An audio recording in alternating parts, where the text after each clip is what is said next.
الحمد للہ رب العالمین۔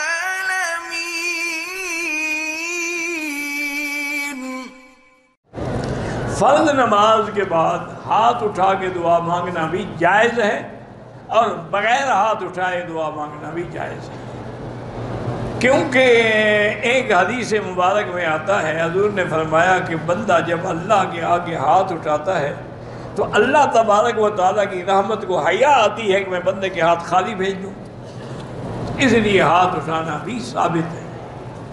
اور ہاتھ نہ اٹھانا بھی ثابت ہے کہ جیسے ہر نماز کے بعد ہاتھ اٹھانا ضروری نہیں ہے، اللہم انت السلام منک السلام، یہ دعا تو ہے لیکن ہاتھ اٹھانا ضروری نہیں ہے۔ اچھا، جماعت کے ساتھ بھی دعا جائز ہے، ید اللہ علی الجماع، اللہ کا ہاتھ جماعت پہ ہوتا ہے، اور اسی طرح حکم ہے کہ یا ایھا الذین آمنوا اذکروا اللہ ذکرا کثیرا، اللہ کا ذکر اور زیادہ سے زیادہ کرو۔ اور علماء نے حکمت بھی لکھی ہے کہ جیسے دیکھیں نا جی کہ یہ روشنی ہے، تو ہم نہ بھی چاہیں تو اس کی روشنی ہم پہ آ رہی ہے، تو جب ایک حلقہ ہوگا تو اس میں کوئی اللہ والا بھی تو ہوگا، تو اس کے نور ایمان کے جو اثرات ہیں وہ ہم پہ خود بخود آ جائیں گے، چاہے ہم نہ بھی چاہتے ہوں۔ زواد میں ضاد میں یہ دونوں جائز، دال پڑھنا نہ جائز۔ افسوس اس بات پر ہے کہ دشمن کہاں پہنچ گئے، وہ چاند پہ کمند ڈال رہے ہیں اور ہم ابھی تک ضاد اور ضاد میں لڑ رہے ہیں کہ جی کہ لفظ بک قاری ہو، قرآن کھول کے دیکھ لو کون سی قرآت ہے، بس جھگڑا کس بات کا۔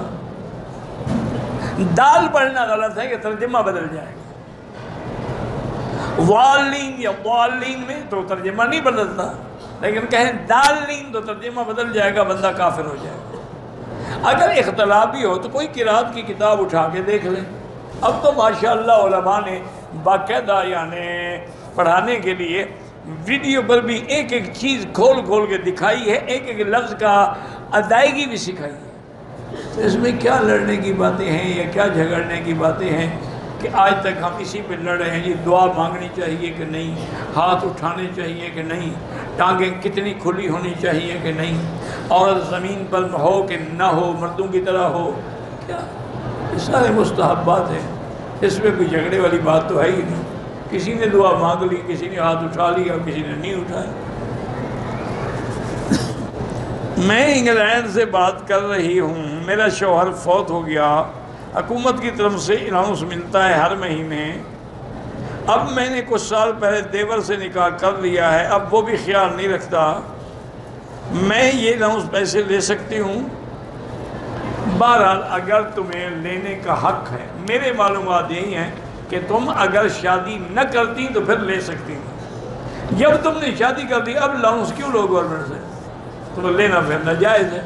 یہ کیا ہے کہ ان سے لے کے مدرسے کو، یعنی مدرسے کو حرام دینا چاہتی ہو، مدرسے کو بھی حلال دیا کرو، حرام نہ دیا کرو۔ حلال کا 1 روپیہ بہتر ہے 1000 سے۔ ایک دفعہ حافظ صاحب بیٹھے تھے تو ایک شاگرد جو ہے نا جی اتنا بڑا پیالہ مکھن کا لے کے آ گیا، وہ استاد بڑا حیران ہوا کہ یار اتنا دن نے کبھی مجھے اتنی مکھن بھی نہیں بھیجا، آج پیالہ پورا بھرا ہوا لے کے آ گیا، آج پتہ نہیں خاص مہربانی ہو گئی ہے۔ تو نے پوچھا بیٹا کیا بات ہے؟ اس نے کہا کتا منہ مار گیا تھا تو اماں نے کہا مولوی کو دے آؤ۔ تم بھی تو میرے مولوی کو وہی دیتے ہو، اسی لیے مولوی بھی تیری خاتمہ خراب کر دیتے ہیں، کبھی 11ویں شریف، کبھی 12ویں شریف، کبھی میلاد شریف، کبھی رجبی شریف، کبھی معراج شریف، بدعات میں ڈال کے ہمیشہ کے لیے غرق کر دیتے کہ تم حرام کھلاؤ گے تو ہم بھی تمہارا عقیدہ تباہ کر دیں گے۔ وہ بھی بدلہ لیتے ہیں، کہتے تھوڑا ہے۔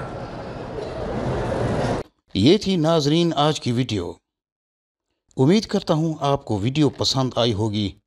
آپ یہ ویڈیو اپنے دوستوں کے ساتھ شیئر کیجئے، چینل کو سبسکرائب کیجئے اور بیل آئیکن کو دبا دیجئے تاکہ آنے والی نئی ویڈیوز آپ کو ملتی رہیں۔ تو ملتے ہیں اگلی ویڈیو میں، اللہ حافظ۔